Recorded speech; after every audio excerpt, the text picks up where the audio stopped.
Hey guys, okay, going to do a quick video just because I got this on my Snapchat. Again, if you're not following my Snapchat, BrianK019, I do the live Q&As where I open up my Snapchat and you can send me any questions you have. Just about training when you get sick. Again, I've done a little bit of this in the vlog that's going up later just because I've been Holly's been sick all weekend and she had a stomach bug, and I think I've got a little bit of a touch of it as well. But more so about like training with a cold and a flu or any kind of virus that's hitting your system, just because this keeps popping up on my Snapchat. Should you train when you have a cold or a flu or when you're sick? The answer is no. It's literally one of the hardest things in the world because you feel so shit. You just want to get to the gym and feel better and get like a serotonin and a dopamine release, when in fact it's actually the worst thing you can do. When you think about it logically, when your body is sick, you're using all of the energy in your body is trying to fight off the virus, the cold, the flu, the bacteria, or whatever it is that's in your body.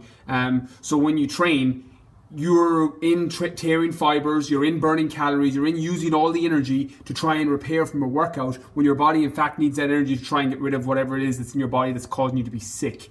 So the worst thing you can do actually is train when you're feeling unwell, even though it's what you want to do. And I'm a victim of this. I'm the worst one for pushing through and being like, oh fuck it, I'm fine, and going into the gym and making yourself 10 times worse. Like even now when people in my online program and people get sick, I'm like, okay, take your couple of days rest, you know, literally try and sleep off as much as you can, go to bed earlier, try and take naps during the day and try and sleep it off, because the reality is sleep is one of the best recovery things you can use.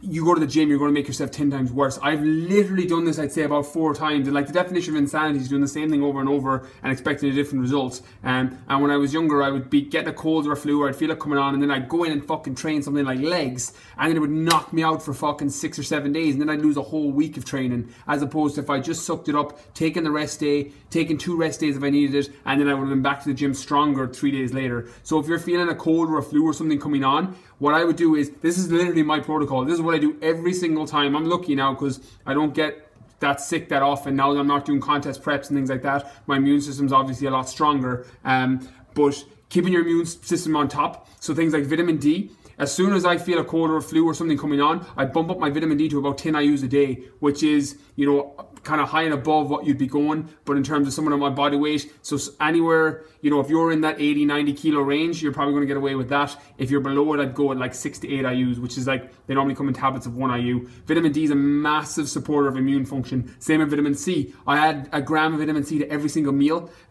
while I'm sick, just because, again, immune support. And then glutamine is the last one. So you'll regularly see, if you're following my Snapchat, you'll see that as soon as I feel a cold or a flu coming on, I'm literally with 10 grams of glutamine in all my water, and I'm taking vitamin C and vitamin D throughout the day, trying to boost up my immune system. The other thing then is bumping up your carbs.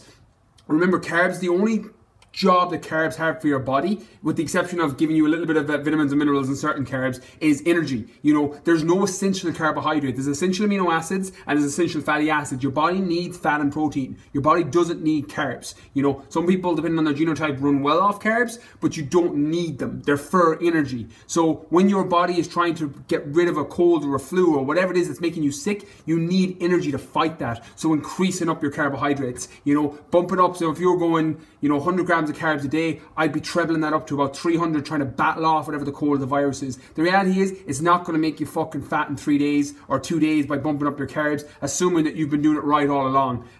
You know, a lot of people get this from shitty foods because obviously your serotonin and stuff is lower in your brain because all the glucose and glycogen is being used to fight whatever's wrong. You're not getting any of that release in your brain, so you tend to reach for something sugary, something chocolatey, something biscuity, some things like that. I would try and keep it semi-clean, because the reality is, both are going to do the same job. You know, simple sugars and complex carbs are going to do the same job in terms of helping you fight whatever's in your body. Just you're literally turning to those foods because you're so depleted of glucose and glycogen because your body's using it to try and make itself feel better. So that's why you end up reaching for these shitty foods. So that's what I would use with things like glutamine, use things like vitamin C, vitamin D, the things that will give you a bit of an immune boost so you can at least feel a bit better, so you're not reaching for shitty foods when you get sick. So those are my main tips that I would give is, don't train, your body needs the rest. Take the 2-3 days, because the reality is if you go and train through it, you're going to be worse and you're going to have to take a week off, in my case. supplement right. Vitamin D, vitamin C, and glutamine are your main go-tos. There's other ones that are amazing as well, but they're the ones that I use. And then bumping up your carbohydrates. I'd normally go to treble whatever your normal dose is, or whatever your normal intake is, just until you've kicked whatever it is that's going on. So hope the video helps. Feel better soon. Like and share the page, and I'll be commenting below for the next 24 hours.